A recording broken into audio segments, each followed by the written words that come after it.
Halo, Assalamualaikum Sobat Quintins. Hari ini saya ingin memulai sesi sharing tentang menimbang homeschooling. Video ini saya buat berdasarkan baik itu pengalaman saya pribadi dan juga kelas-kelas yang saya ikuti. Dan juga sharing bersama teman-teman.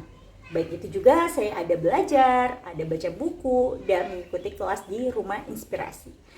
Nah, apa sih alasan saya, alasan keluarga Pimi Twins, alasan saya dan suami memilih untuk homeschooling si Talita dan Tameka, yang mana usia mereka sekarang di Februari 2023 ini adalah 6 tahun 2 bulan.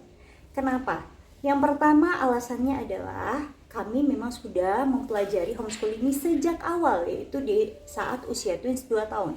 Waktu itu saya mulai mendapatkan apa sih homeschooling itu dari saat saya masuk di dalam komunitas ibu profesional, yang mana di situ saya menemukan beberapa ibu yang juga menjalankan homeschooling bagi anak-anak mereka, baik itu ada yang di Kalimantan Barat ataupun yang di luar, di Jawa dan juga di luar negeri, seperti itu. Nah, dari situ saya pun akhirnya itu ya tertarik ya untuk mengetahui homeschooling lebih dalam, apalagi memang dari sejak awal saat waktu itu sebelum hamil bahkan ya, saya sama suami emang udah mendiskusikan bahwa jika kita punya anak nanti, kita ingin anak kita bisa kita handle dan kita bisa membuat keputusan dan kita bisa melihat tumbuh kembang anak secara optimal, dan itu di bawah lingkup keluarga kita sendiri kayak gitu. Sehingga sangat cocok ya dengan apa yang sudah kami pikirkan mengenai membesarkan dan mendidik anak-anak kami. Nah, singkat cerita, dalam menimbang homeschooling itu kami melihat peluang-peluang yang ada di dalam homeschooling. Seperti yang pertama ini.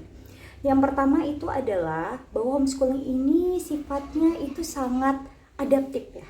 Jadi sangat mudah beradaptasi. Apalagi dengan kondisi kami yang memang suka jalan-jalan, sering traveling ke sana kemari, dan ada mungkin bisa pindah atau bagaimana, sehingga membuat kami memutuskan homeschooling ini sangat mudah nih untuk kita. Misalkan nih, misalnya saat kita traveling ya, kami akan lebih mudah untuk mengambil liburan saat kapanpun.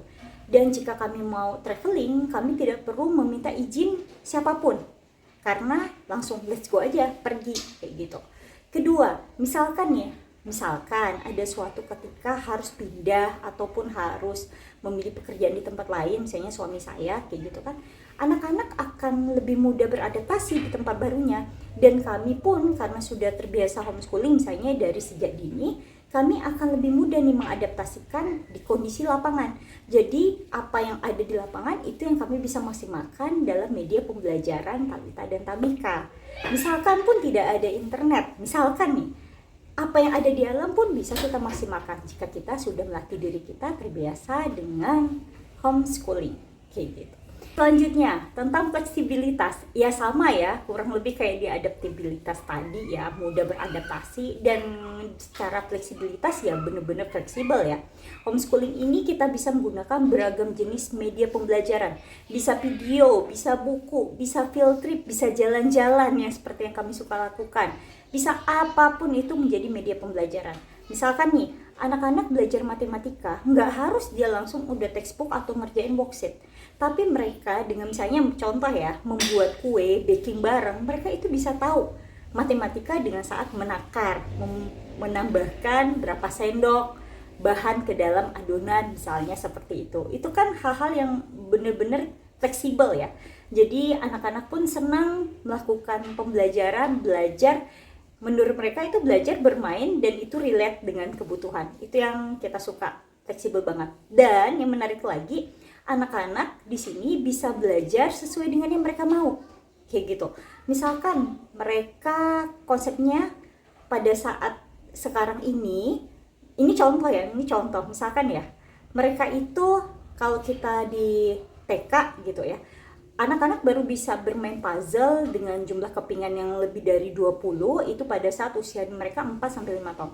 Nah ternyata Talita dan Tameka memang menarik bagi mereka untuk bermain puzzle sejak dini. Waktu itu Tameka usia 2 tahun sudah menyelesaikan 25 keping. Nah, dan apakah salah? Ya enggak salah, karena dia suka itu dan akhirnya dia suka banget main puzzle kayak gitu. Nah, apakah puzzle itu hanya dilihat dari permainannya aja, oh ini cuma main puzzle. Enggak, puzzle itu banyak hal yang bisa dipelajari, seperti dia menyelesaikan masalah, kemudian dia bisa menyelesaikan teka-teki, kemudian puzzle itu bisa membantu anak tahu bentuk kayak gitu. Dia bisa mengkorelasikan antara gambar yang contoh sama gambar yang jadi, dan banyak hal ya yang bisa dipelajari dari puzzle. Itu salah satu contohnya. Kami pun dari keluarga Pimi Twins bisa menentukan tujuan keluarga kami bisa masukkan ke dalam sana. Apa yang kami inginkan untuk kedua anak kami bisa wujudkan. Misalkan jika kami berikan di sekolah, kami nggak bisa nge-push sekolah sesuai dengan apa yang kami minta.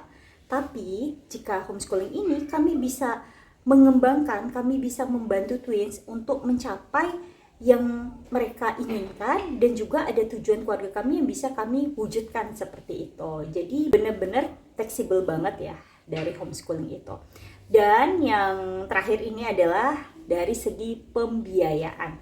Nah ini penting banget menurut kami. Kenapa? Karena dari segi pembiayaan itu kita bisa memberikan pendidikan yang terbaik nih bagi twin sesuai dengan kemampuan kami.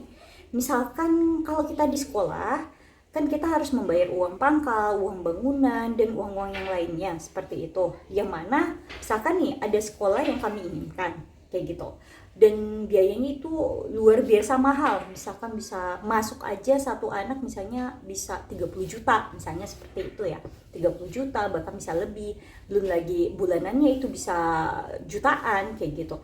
Nah hal itu ingin saya wujudkan, dan saya melihat oh ternyata bisa. Cuman bukan maksudnya memindahkan sekolah ke rumah ya, bukan, tetapi kayak konsep contoh, kami kan suka jalan-jalan. Field trip itu hal yang rutin kami lakukan, dan yang mana kalau kita di sekolahan untuk ngambil field trip, kemudian jalan-jalan, atau anak-anak belajar berkebun, anak-anak bisa kesana kesini dan melakukan banyak hal yang sifatnya DIY atau kreativitas, itu harganya mahal menurut kami. Sedangkan hal itu bisa kami lakukan di rumah, dan itu sangat bisa disesuaikan dengan kondisi keluarga kami dan kondisi anak-anak, sehingga menurut kami bisa fleksibel banget nih dari segi pembiayaan. Nah, bagaimana dengan pembelajaran nih? Bagaimana dengan buku-buku, media pembelajarannya? Apalagi zaman sekarang ya, sangat terbantu sekali. Misalnya contoh ada ruang guru.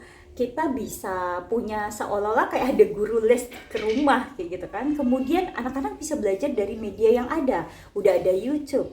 Kemudian buku. Nah, buku-buku ini untuk buku-buku berkualitas, apakah saya harus membelinya? Oh, sekarang fleksibel banget. Udah ada seperti di iJack ada ya, iJakarta ada, itu secara digital. Kemudian juga iKalbar ada, udah dikeluarkan oleh Perpustakaan Kalimantan Barat. Kemudian anak-anak pun bisa rutin pergi ke Perpustakaan Provinsi Kalimantan Barat, yang mana buku anak-anak itu banyak banget dan bagus-bagus banget. Dan kita selalu bisa dapatkan koleksi-koleksi yang bagus. Terus kalau anak-anak pengen tahu nih buku-buku yang baru, ya silakan aja bawa ke Gramedia kayak gitu. Dan jika kita memang membutuhkan suatu buku, kita bisa fleksibel, bisa cari second hand buku. Sekarang ada banyak di marketplace, ataupun kita bisa pinjam dari teman-teman, dan itu benar-benar fleksibel banget dari segi pembiayaan. Yang mana kami misalnya kami sudah nyiapkan nih budget tersendiri untuk biaya anak, dan biaya itu benar-benar kami bisa maksimalkan sekali kayak gitu. Dan kita tahu larinya budget kita untuk apa, seperti itu. Nah, saya rasa ketiga hal itu merupakan peluang ya homeschooling yang kami lihat ini menarik sekali, dan kami ambil homeschooling ini menjadi pembelajaran bagi kedua anak kami, Talitha dan Temika. Kita akan sharing lagi nih tentang homeschooling. Sampai ketemu lagi di sharing selanjutnya. See you!